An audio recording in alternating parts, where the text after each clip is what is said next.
O título de hoje é vamos dizer assim, o que devemos ensinar para a próxima geração? O que devemos ensinar Para a próxima geração. para a próxima geração? Para a próxima geração.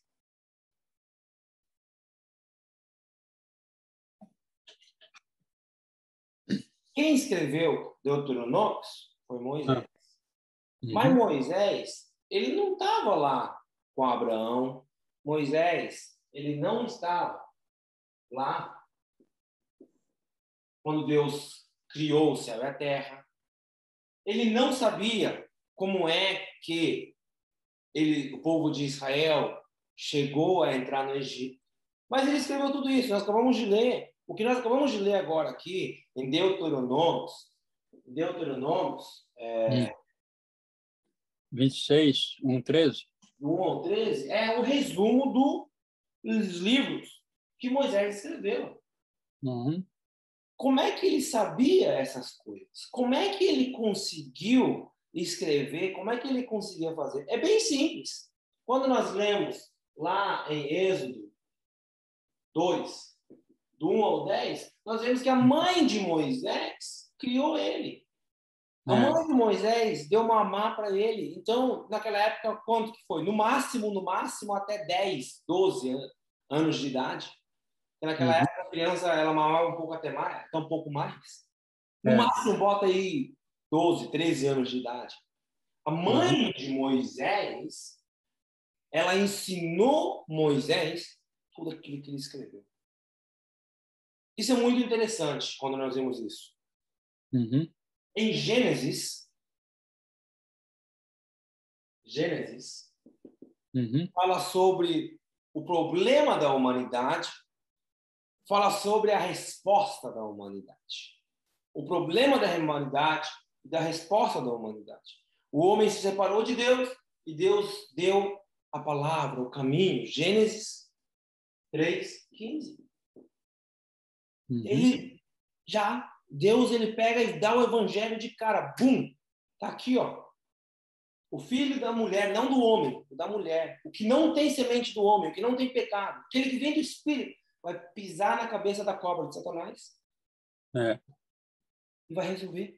A resposta já está lá. E depois, lá em Êxodo, depois, continua que o povo de Deus se tornou escravo do diabo, de Satanás. Vamos colocar assim. O povo de Deus se tornou escravo de Satanás. E em Êxodo escreve o quê? Escreve a libertação do povo. Moisés escreve tudo isso. Aí depois, ele escreve o quê? Lá em Levíticos. Lá em Levíticos, ele escreve a força de Deus, o poder de Deus. Ele escreve que o poder de Deus vem de onde? Vem do culto. Vem de cultuar a Deus, de adorar a Deus. Aí, lá depois em Números,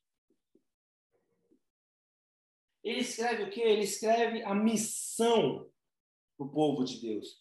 O que o povo de Deus deve fazer? O que o povo de Deus deve ir? O que o povo de Deus tem que ir povoar a terra agora. Agora é Deuteronômio. Por último, em Deuteronômio. Em Deuteronômio, Deus ele dá o quê?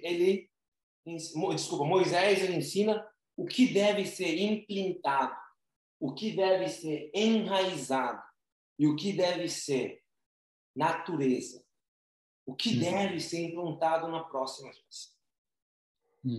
E, simplesmente, assim, literalmente falando, fácil. Tudo aquilo que a mãe dele ensinou para ele, agora ele ensina em Deuteronômio. Então, o que ele fala? Em primeiro lugar, ele fala assim: buscai o que vem de Deus. Não é o que vem do homem. O que vem de Deus. É o que vem de Deus.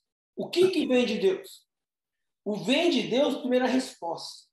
O povo de Israel esqueceu, eles esqueciam, a igreja se esquece até agora, a razão da escravidão. Escravidão por quê? Escravidão.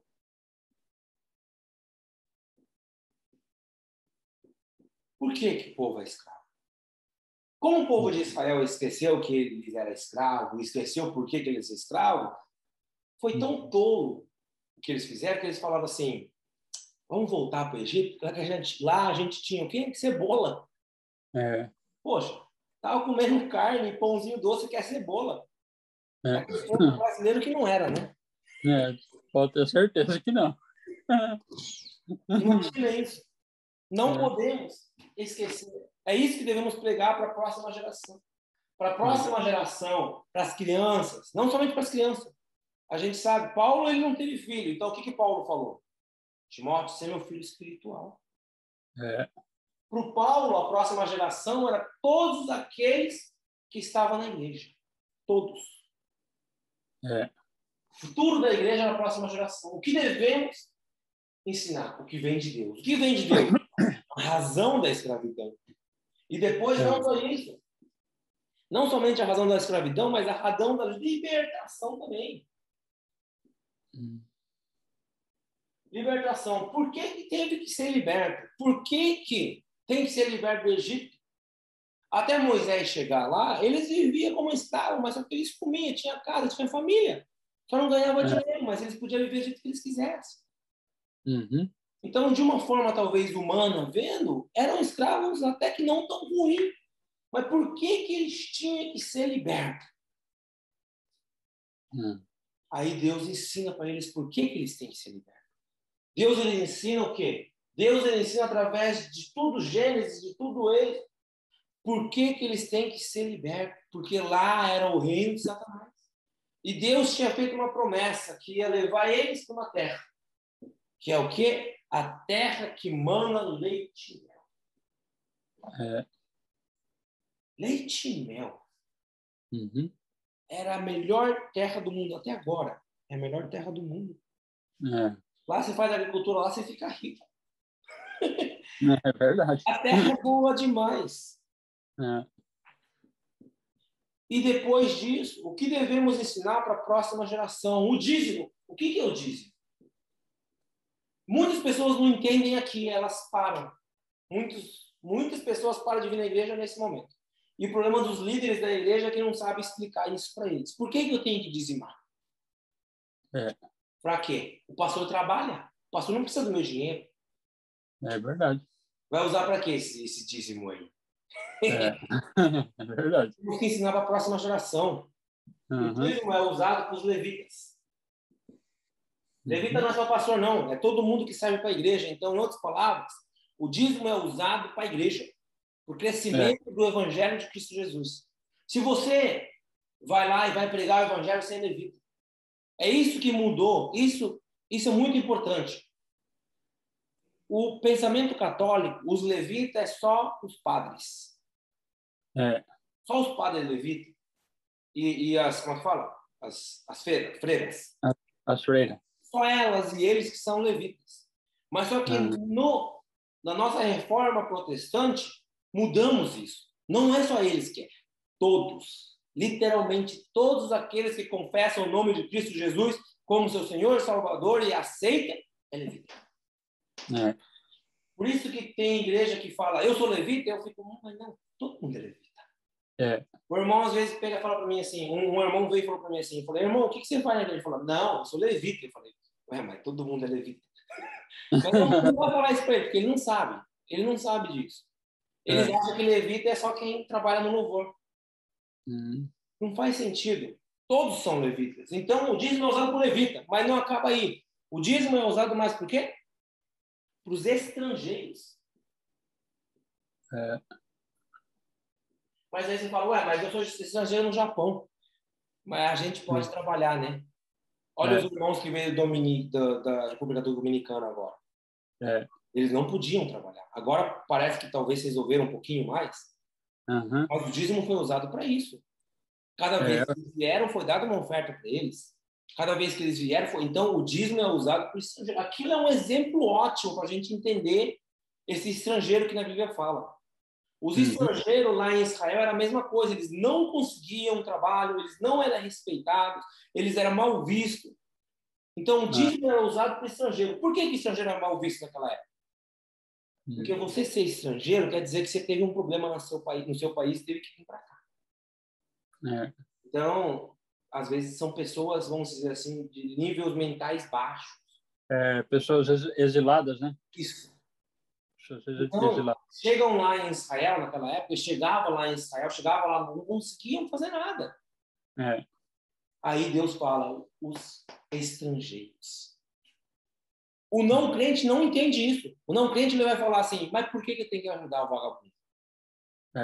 Mas ele não é vagabundo. Ele está sofrendo. Mas só que o não crente não consegue entender isso. É verdade. Nós, às vezes, conseguimos entender mais, né? Nós que somos brasileiros ou filhos de japonês. É que o Brasil já é um país já de mistura. O Brasil já é um país de imigrantes. Então, a gente entende um pouco mais. E depois, o dízimo tem que usar o saudade por quê? Os órfãos. Órfãos com L. Órfãos. Sim. Órfãos. Não, é órfãos. ORFAOS. Órfãos, ok. Isso. Órfãos. Isso. Tem que usar os órfãos para aquelas crianças que não é só pessoa que não tem pai e mãe, para aquelas crianças que não têm condições de fazer nada. Para aquelas crianças que não têm condições de ir para a igreja, para aquelas crianças que não têm condições de ir para a escola, que sofrem, que não têm dinheiro, que não tem como ir para uma faculdade, não tem como ir nem para o cocô, às vezes tem que sair trabalhar. A gente conhece tantas crianças assim. Não estuda por causa disso, porque tem que trabalhar. A igreja tem que apoiar, o dízimo tem que ser usado para os órfãos, não somente para isso. Os dízimos tem que usar para as viúvas. O que é viúva? Naquela época, muitos morriam na guerra, né? Então tinha muitas viúvas. E as viúvas, depois elas não casavam, já ficavam velhas já, e mulher não trabalhava, então não tinha como viver. Então, no nosso pensamento, nós vamos pensar assim, aquelas mulheres que o marido não é crente, às vezes, e sofre. Por exemplo, o quê? O marido não é crente e a criança, ela quer ir para a Coreia para receber treinamento. Mas o pai não libera o dinheiro. Aí a gente tem que ajudar. Quanto que é? 30 mil? Quanto que é? 50 mil? Vamos fazer uma oferta na igreja para não falar o nome da pessoa, mas falar para levar as crianças. E a gente oferta para essas crianças. Aí, é um exemplo disso. No nosso tempo agora seria assim. O dízimo tem que ser usado para que o talento das pessoas cresça. Cada um tem seu talento. Aquele talento tem que ser crescido. Se a criança é um evangelista, ela tem que receber treinamento de evangelismo para ser um evangelista melhor ainda. Se a criança é um músico, ela tem que receber treinamento de música para ser um músico melhor ainda. Não é só criança só. Toda a próxima geração. Se a pessoa ele é um bom professor, um bom líder, ele tem que receber treinamento para ser o melhor ainda. Para isso, você usar disso. Não somente isso, para se especializar.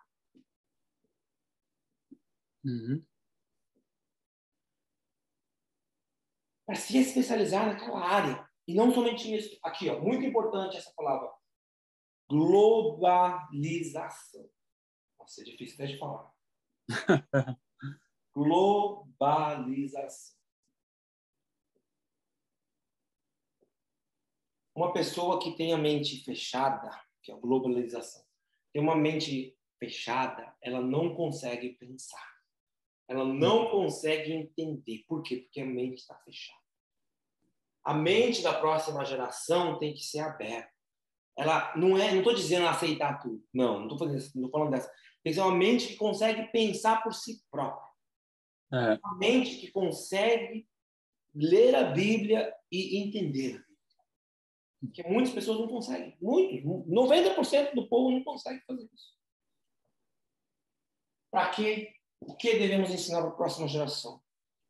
A evangelização. Evangelização mundial.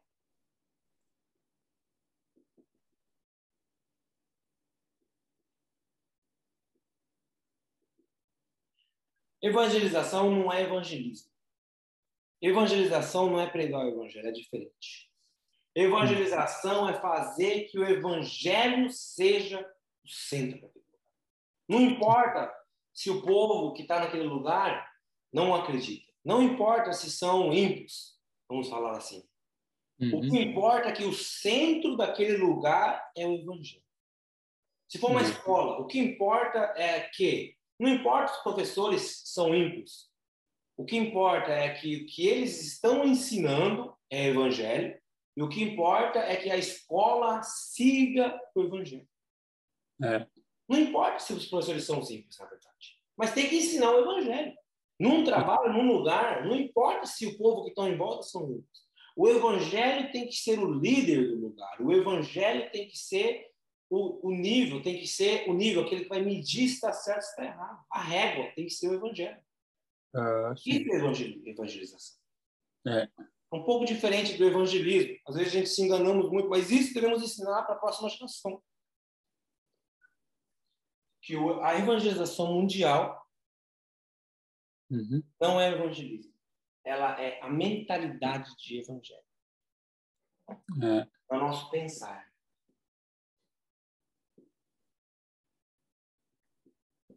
É o nosso falar. É o nosso agir. O que você pensa, o que você fala, o que você age vem do seu coração. Aí tem que ser o evangelho. Isso é a próxima geração. Nessa hora, conclusão.